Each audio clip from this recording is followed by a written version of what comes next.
Find more at businessoftruth.com. Ask yourself logically, who could pull off something as big and as daring as the attacks on 9/11?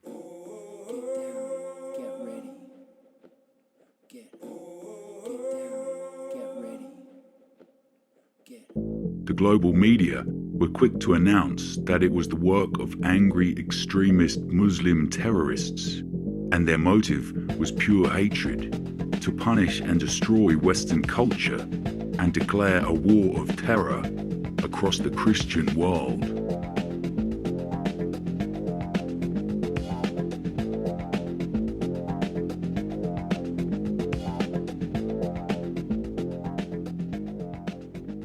From a secret bunker in a cave somewhere in the Middle East, Osama bin Laden's bearded bandits managed to, allegedly, outmaneuver the entire US Homeland Security, and with a couple of very small knives and no commercial airline flight training, to then perfectly fly 3 out of the 4 planes that they'd hijacked almost simultaneously into their very high-value targets in Washington, D.C. and New York City, where the entire buildings would finally be razed to the ground.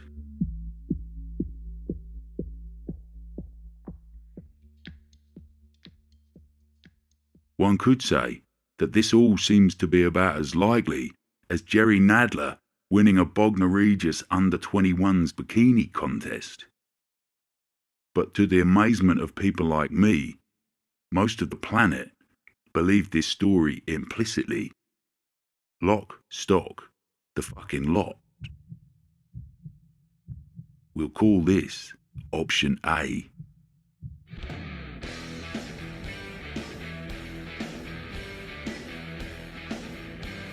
Now, as you are listening to the Business of Truth, then you might be somebody who thinks that what actually happened was in fact option B. The theory that these terrible acts of terrorism were orchestrated and executed by elements within the secret world government who had access to explosives, missiles, flight systems, insider trading, politicians, media control, US defense, and the most sophisticated digital technology known to man. And of course the power to censor anyone who dared to question option A. Well, for the purpose of this story, we're going to choose option B, because although men with beards and little brown faces might do some very bad things, history has taught us that so too can men with little white faces, even to their own people.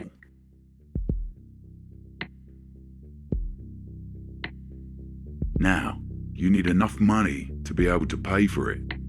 We're talking billions, as well as control of the military and access to technology that your average Joe doesn't even know exists. But the most important thing of all, you need a motive. All that cash and hard work need to be worth it. There would have to be a prize, an end game to the chaos which you had created. For the powerful Masonic death cult, the US terror attacks of 9/11 was their wet dream. It would fulfill an ancient prophecy where Freemasonry would project its dark symbology into a real-life event to pave the way for their final phase of control and domination.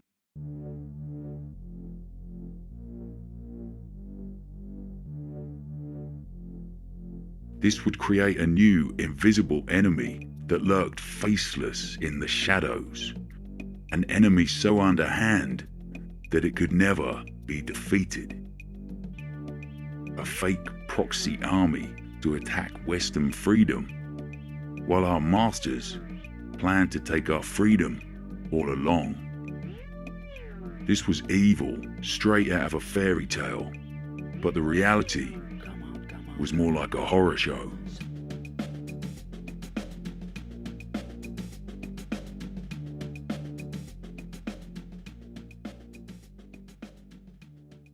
It was time to flip the switch. Before the morning of 9/11, the culprits would have to prepare. This had been many years in the making, and they had to get it just right.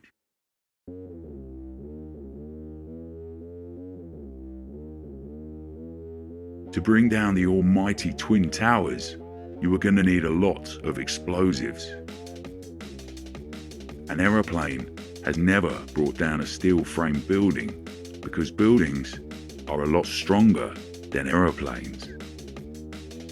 Fire has never brought down a steel skyscraper because a burning building or jet fuel is nowhere near hot enough to soften solid steel. But the people who blew up the Twin Towers knew this very well.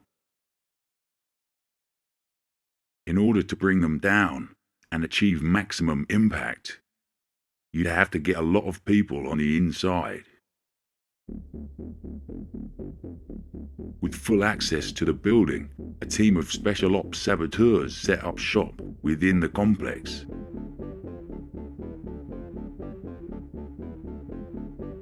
For months in advance, they used their stash of thermite to access all of the supporting columns of both towers, as well as Building 7. They ran the military explosives at 45 degrees along the gigantic steel frame and at the core of the structure so that it would slice into pieces in sequence and slide off each other into a neat pile, while everything else was pulverized to dust. All clear indications of a demolition job. Prior to the attack, these two public buildings had been privately bought and insured for a whopping $7 billion. That's 70 times more than the price that they paid for them. Not a bad little insurance scam if you happen to know what was going to happen in advance. Tower 7 bizarrely caught fire and also collapsed like a supermodel on diazepam. And the section of the Pentagon which was struck was investigating the $2.3 trillion which had curiously vanished from the US Treasury. Dick Cheney announced this to the world on September the 10th, the day before all hell broke loose. All evidence of this industrial-scale theft was to conveniently disappear after the attacks.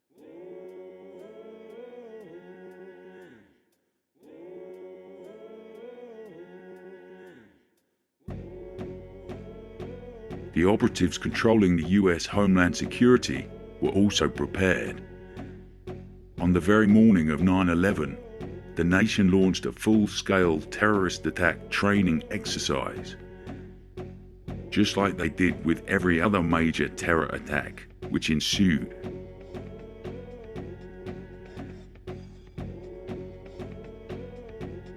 This confused any emergency intel because everybody thought that it was just a drill and gave the so-called terrorists a convenient window of opportunity in which to strike. All of the fighter jets which could have been deployed to intercept any dangerous air traffic were sent way out to sea so that nobody could interfere with what was about to be unleashed. Secretary of State Donald Rumsfeld, one of the nastiest crooks involved, ordered the military to stand down as the world helplessly watched America slip into bedlam.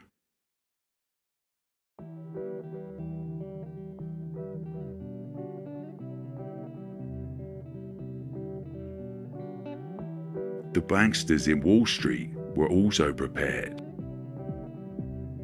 Illegal insider trading in the minutes before the attacks began would mean that they could steal billions before the Trade Center computers were destroyed in the carnage. There was even a vast stash of gold which was kept under the Twin Towers, which was even more than the entire contents of Fort Knox. It would be a shame not to steal that too.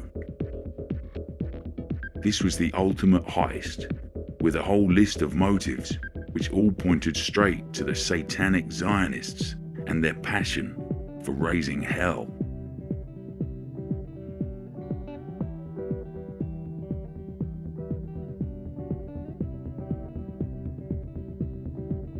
Go time. In the early hours of September the 11th, 2001, 4 commercial jets took to the air. Their flight paths were hacked, and the actual planes were landed at a nearby Air Force base. The fate of the passengers is unknown, but some of them were forced into recording terrified phone conversations with their families. They would claim that their plane had been hijacked by Muslim terrorists who were going to kill everyone on board. This would give the media the Muslim terrorist fairy tale, which would become the official story. But people will probably say anything you want if there's a special agent pointing his gun in your face.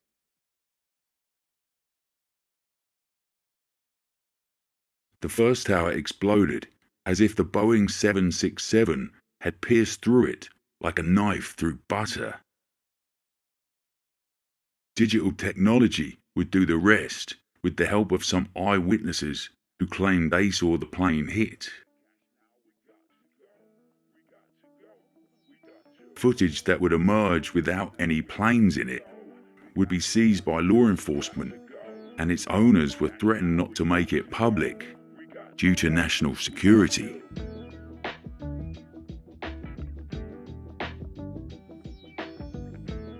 A powerful bunker buster was fired at the Pentagon, which would later be revealed to the public, but at the time, all the surveillance footage of the entire area was quickly taken away. By the time the public had swallowed the fake story about Osama bin Laden, they wouldn't be interested in evidence which contradicted their own beliefs. Even if their beliefs were based purely on lies served up by mainstream media. It's easy to make somebody believe a lie, but it's not so easy to make them realize that they've been lied to and that they fell for it, like a bunch of muppets.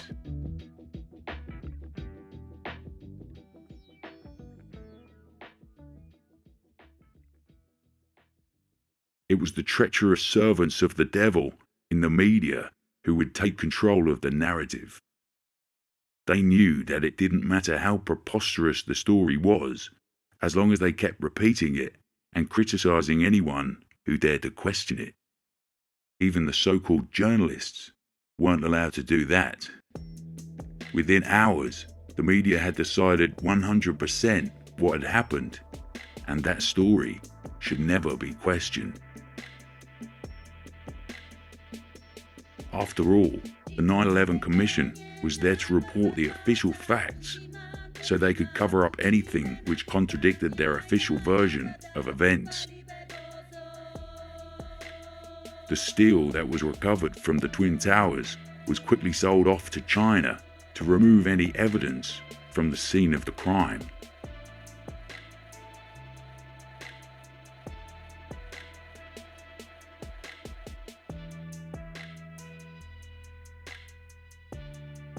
The entire system was captured and complicit in the plan. A plan that would justify the mass surveillance of innocent people, new laws of incarceration for no reason, ignite a series of wars against oil-rich Muslim countries, increase security budgets globally,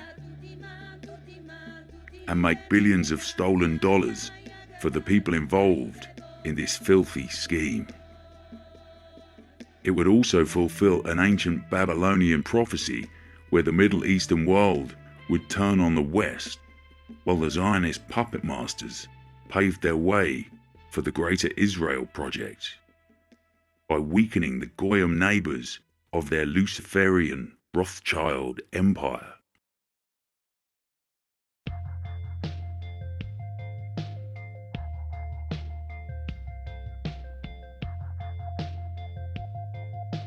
These weren't real Jews, of course. These were the ones who liked to engage in blood libel on children.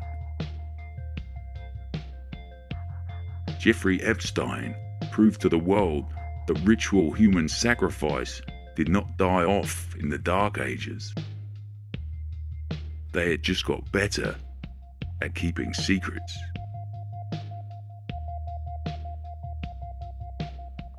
Won't you take your little walk outside? Tell me what you really feel. And you take your little These bloodthirsty imperialists had managed to infiltrate to a point where they could advance their long-range war against the two great religions via Israel. Why fight your enemies when you can make them destroy each other?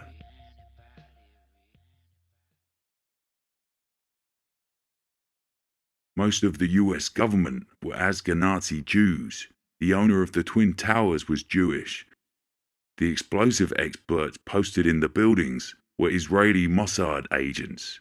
The entire Western media was owned by powerful Jewish moguls, and the world's central banks were almost all the property of the Jewish banking family dynasty. Fake Jews giving us fake news.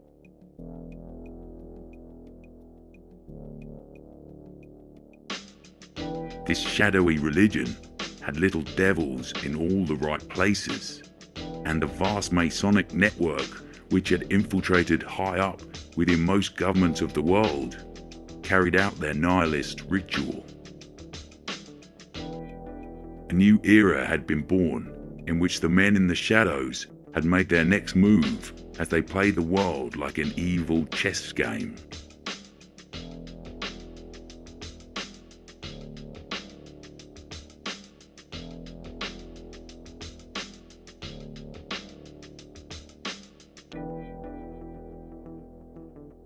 This would ultimately grant them control of the entire world, regardless of the human suffering.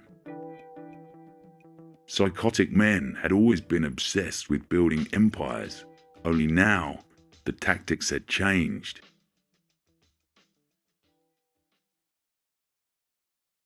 Infiltration and clandestine operations had allowed the repression of basic freedom, and the Great War on Terror gripped the world for decades to come.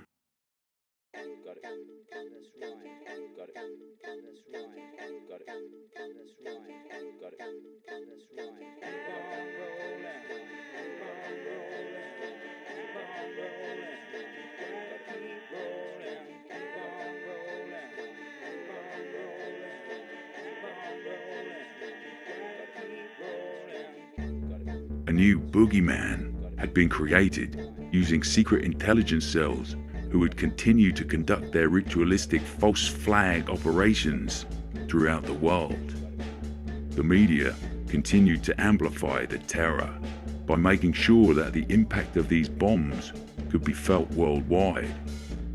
Many other nations would jump on board with their own fake terror attacks, often creating very real victims.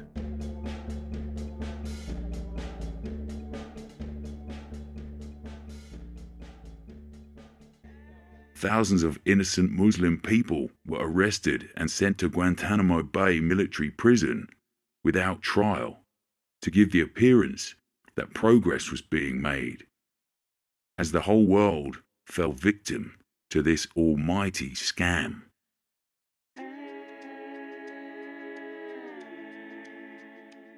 Even 20 years after the mother of all terror attacks, much of the world was still convinced that secretive Muslim gangs would regularly blow up innocent people when they least expected it. How could we possibly defeat a non-existent enemy? A new era of global conflicts had been born with the perfect excuse: invade anyone as long as you claim that you were fighting terror. This was possibly the greatest illusion in history, and they almost got away with it.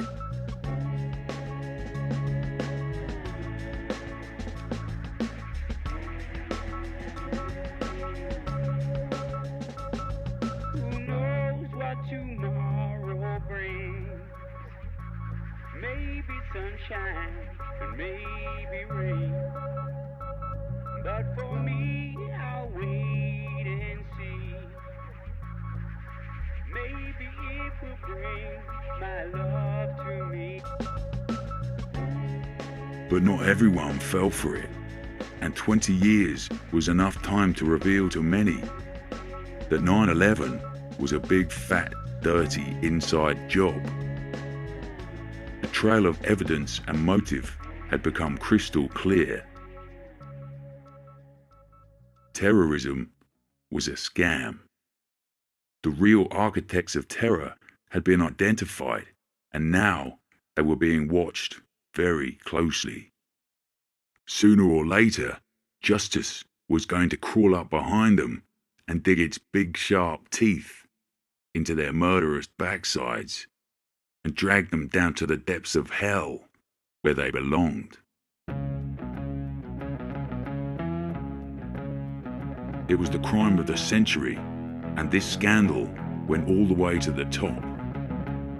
But this great illusion wasn't fooling the world now. People were just not buying it, you dumb bastards. It was time that somebody burned down Satan's evil empire, once and for all.